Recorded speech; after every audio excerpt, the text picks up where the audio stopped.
Welcome to Anand English classes. Dear students, once again, I would like to welcome you on my YouTube channel Anand classes. आज class 9 के students के लिए मैं लेकर आया हूँ एक स्टोरी बीहाइव का the snake and the mirror. उम्मीद है आप सबों को यह कहानी बहुत पसंद आएगी। चलिए शुरू करते हैं चैप्टर 5 बीहाइव का, जिसका टाइटल है the snake and the mirror. अगर आप मेरे चैनल पे नए हैं तो इसे लाइक, सब्सक्राइब और शेयर ज़रूर करेंगे। तो जैसे ही आप बुक खोलेंगे और टाइटल के नीचे आप पढ़ेंगे बिफोर यू रीड, मतलब कि कहानी को पढ़ने से पहले कुछ बातें हैं। जैसे लिखा है, do you like to look at yourself in the mirror? क्या आप स्वयं को आईने में देखना पसंद करते हैं? निश्चित रूप से डियर स्टूडेंट्स, हम में से शायद ही कोई ऐसा व्यक्ति हो, बिरला ही ऐसा हो, जो खुद को आईने में देखना पसंद ना करता हो। What do you think about at such times? ऐसे समय में जब आप आईने में देख रहे होते हैं तो आप क्या सोच रहे होते हैं? Have you ever seen a dog or a bird look into a mirror? क्या कभी आपने किसी कुत्ते को या किसी चिड़िया को आईने में देखते देखा है? What do you think it sees? अगर देखा है तो आपको क्या लगता है, क्या देखता होगा? एक कुत्ता या एक चिड़िया आईने में क्या देखता होगा? तो निश्चित रूप से वो आश्चर्यचकित होते होंगे। वो सभी जानवर हैं, पक्षी हैं, और उन्हें लगता होगा कि उनके जैसा ही कोई दूसरा जानवर या दूसरा पक्षी उनके सामने बैठा है। Now read this humorous story about a doctor, a snake and a mirror. अब हम पढ़ने जा रहे हैं एक ह्यूमरस स्टोरी। तो ह्यूमरस स्टोरी होता क्या है?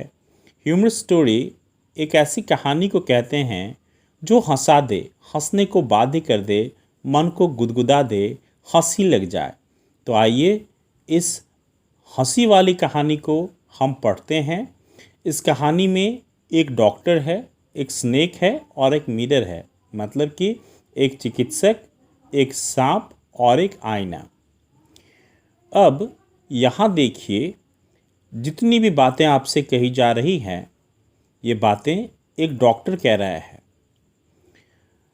तो सबसे पहले जो पैराग्राफ 1 है वहाँ हम देखते हैं, लिखा है, has a snake ever coiled itself round any part of your body? Has a snake ever coiled itself round any part of your body? क्या कभी किसी सांप ने आपके शरीर के किसी हिस्से को जकड़ा है? अ फुल ब्लडेड कोबरा, एक बड़ा ही खतरनाक कोबरा।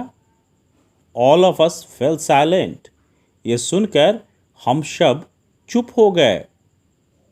भैया, सांप की बात हो और डर ना लगे, वो भी कोबरा से, खूनी कोबरा से। The question came from the homeopath, और ये सवाल हम सबों से पूछा एक होम्योपैथिक डॉक्टर ने।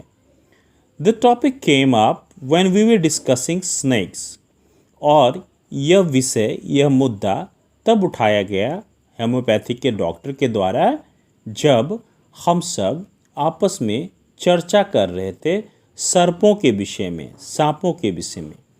We listened attentively as the doctor continued with his tale. We listened attentively.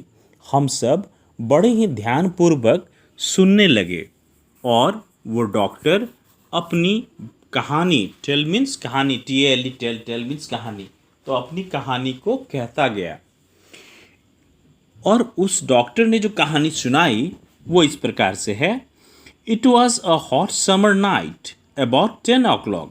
यह ग्रीष्म ऋतु, गर्मी की रात थी। अबाउट 10 o'clock, लगभग 10 बजे। I had my meal at the restaurant and return to my room. मैंने एक छोटे से होटल में अपना रात्रि का भोजन लिया और अपने कमरे में वापस आ गया। I heard a noise from above. तभी मैंने कमरे के ऊपरी हिस्से से कुछ आवाज़ें सुनी। As I open the door, जैसे ही मैंने कमरे का दरवाज़ा खोला। The sound was a familiar one. Familiar one, जाना पहचाना। यह आवाज़ जानी पहचानी आवाज़ थी, अर्थात इस आवाज़ को मैं पहले भी सुन चुका था। कौन कह रहा है ये?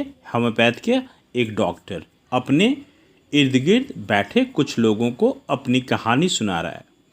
One could say that the rats and I shared the room. कोई भी अगर इस आवाज़ को सुनता तो समझ जाता और कह देता कि इस कमरे में मैं रहता था। किनके साथ? चूहों के साथ। I took out my box of matches and lighted the kerosene lamp on the table. मैंने अपने माचिस की डिब्बी निकाली और केरोसिन से जलने वाले लालटेन को, जो कि टेबल पर था, मेज पर था, उसे जलाया। The house was not electrified. कमरा जो मेरा था या जो मेरा घर था उसमें बिजली नहीं थी, बिजली के तार नहीं बिछाए हुए थे। It was a small rented room.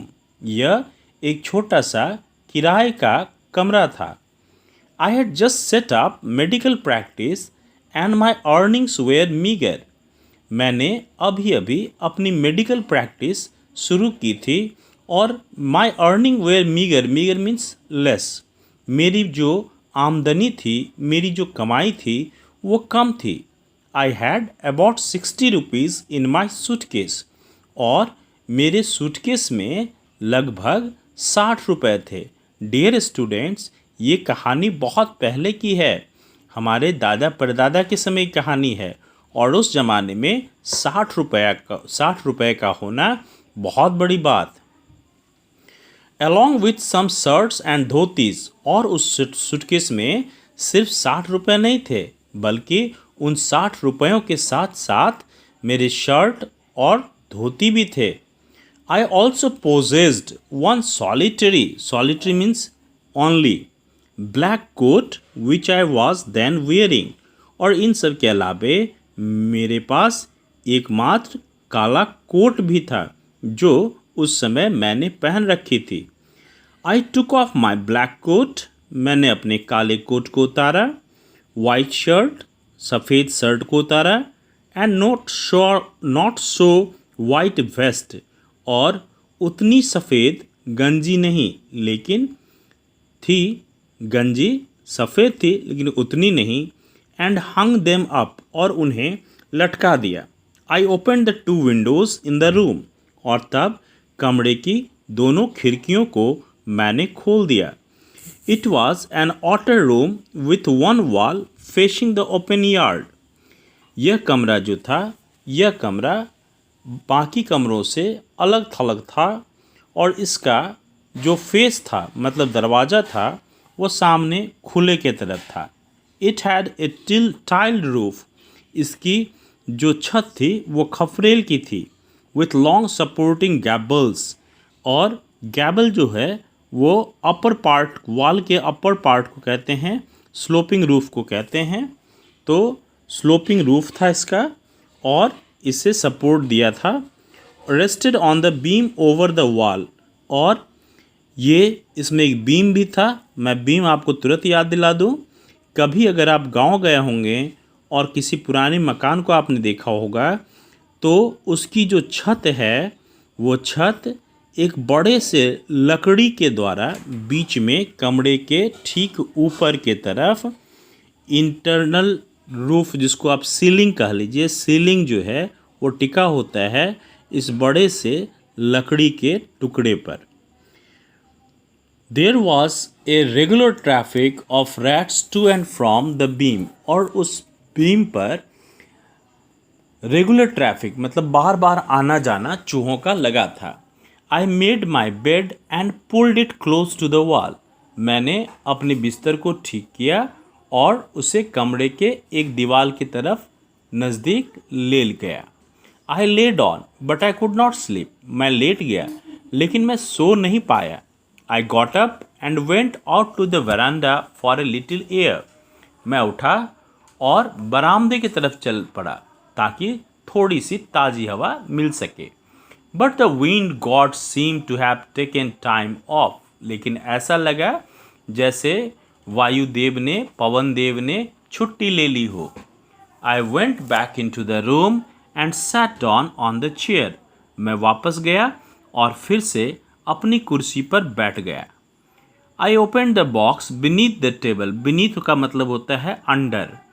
मैं बैठा और मैंने टेबल के नीचे रखे बक्से को खोला and took out a book और एक किताब निकाली, द मैटेरिया मेडिका। और इस किताब का नाम था मैटेरिया Medica.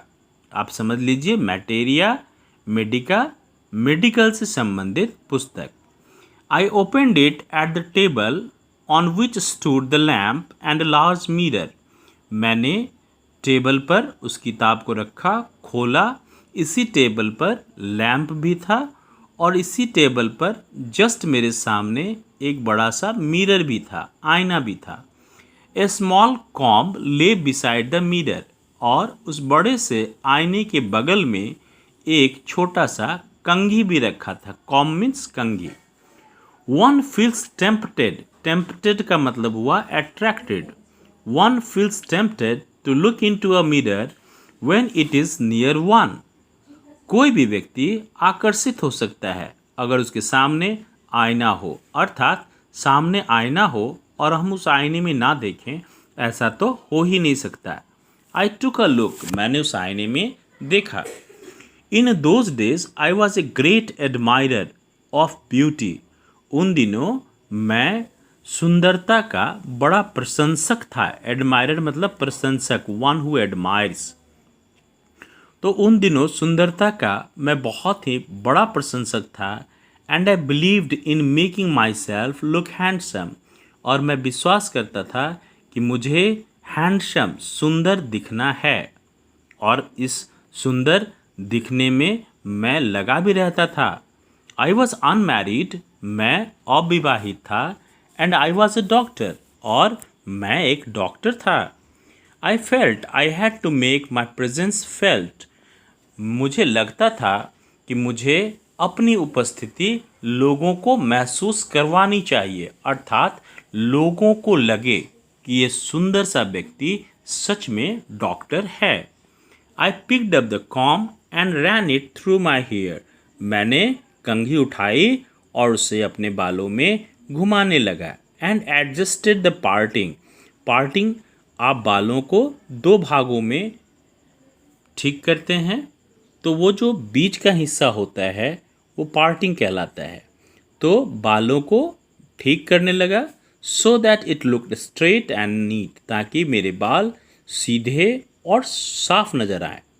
Again I heard the sound from above. फिर से मैंने वही आवाज़ सुनी, चूहों के दौड़ने की आवाज़ छत से। I took a close look at my face in the mirror. मैं आईने के थोड़ा समीप गया और मैंने खुद को देखा।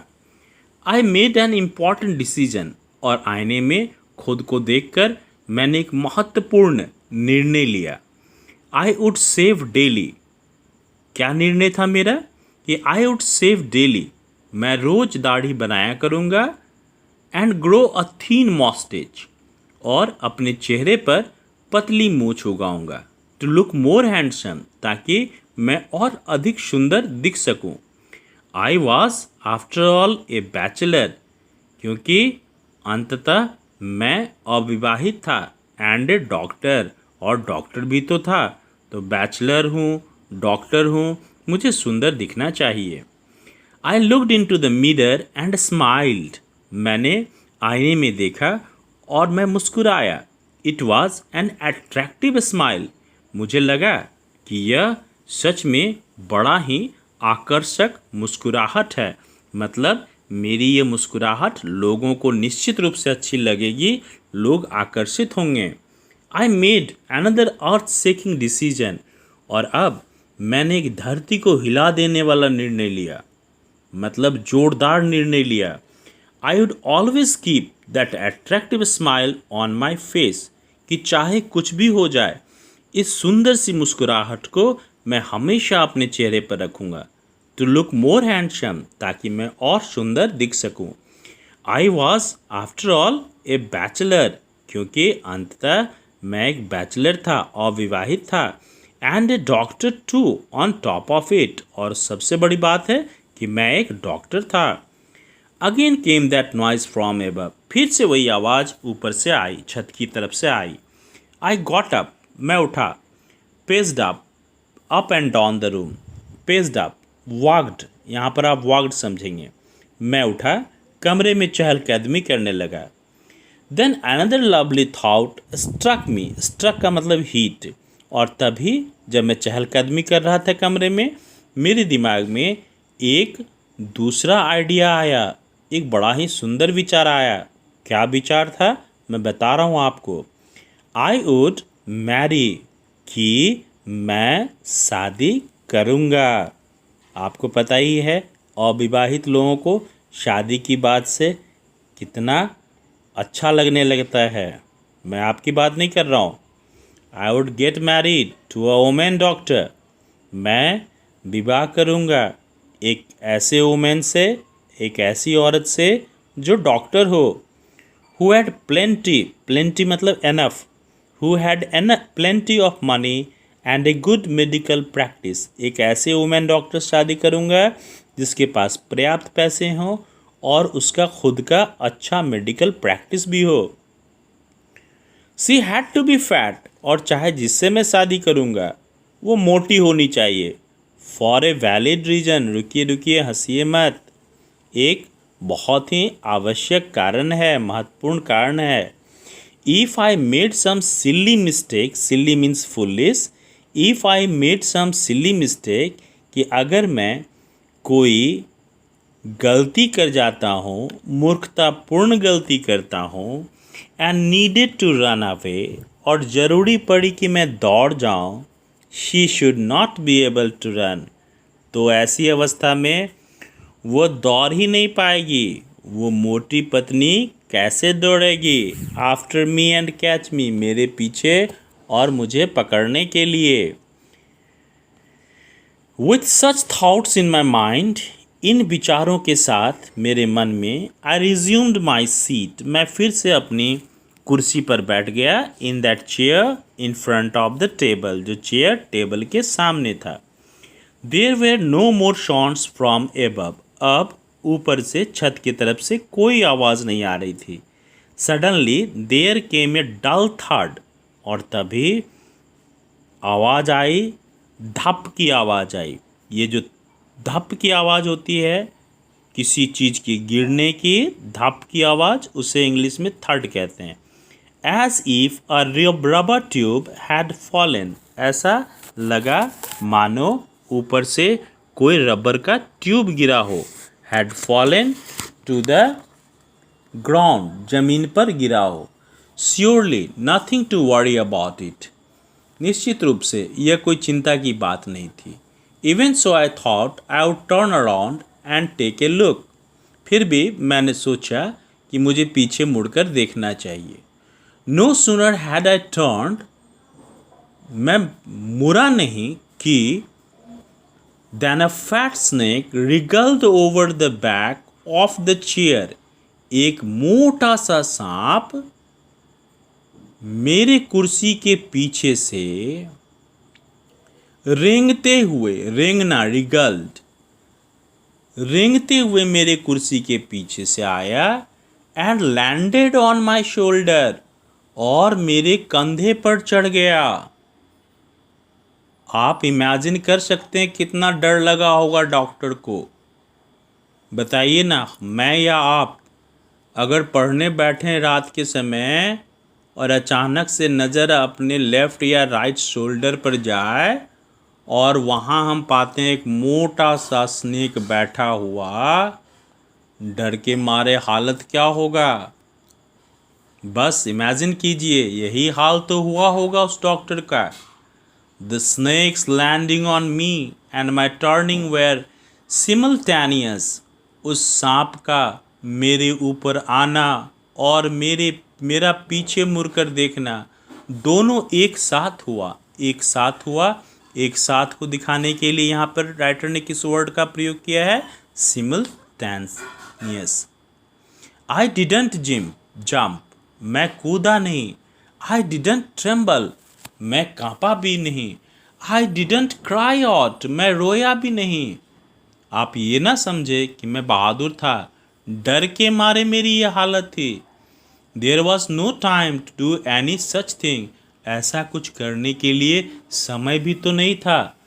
The snake slithered along my shoulder, slithered मतलब स्लिप्ड, वो सांप मेरे शोल्डर से, मेरे कंधे से रेंगता हुआ, स्लिप करता हुआ, and coiled around my left arm, मेरे बाएं बाँह में जकड़ गया। एबव द एल्बो, केहूनी के ऊपर। The hood was spread out, उसका फन फैला हुआ था। मोटा सांप था तो फन भी बड़ा होगा ना। And its head was hardly 3 or 4 inches from my face, और इसका चेहरा मुझसे, मेरे चेहरे से मात्र 3 या 4 इंच ही दूर था। It would not be correct to say merely that I sat there holding my breath. यह ठीक तो नहीं होगा कहना, फिर भी कहता हूँ आपसे, मैं सांस रोक के बैठा था। I was turned to stone, मैं तो पत्थर बन गया था, कोई मूवमेंट ही नहीं था मुझ में। But my mind was very active, शरीर भले पत्थर का बन गया था, लेकिन मेरा दिमाग अब भी चल रहा था। The door opened into darkness, दरवाज़ा तो खुला था, लेकिन बाहर चारों तरफ अंधेरा ही अंधेरा था। The room was surrounded by darkness, ऐसा लगता था कि मेरे एकमात्र कमरे को अंधेरे ने घेर रखा हो। In the light of the lamp, I sat there like a stone image in the flesh. उस लाइट में, लैंप के रोशनी में मैं चुपचाप बैठा था, पत्थर के तरह था तो मैं हाड़ मांस का, लेकिन बैठा था पत्थर की तरह। आज के वीडियो में इतना ही, फिर कल वीडियो 2 में आगे क्या हुआ यह मैं आपको बताऊंगा। तो कल का वीडियो देखना ना भूलें। Thank you all, have a nice day. Don't forget to like, subscribe and share.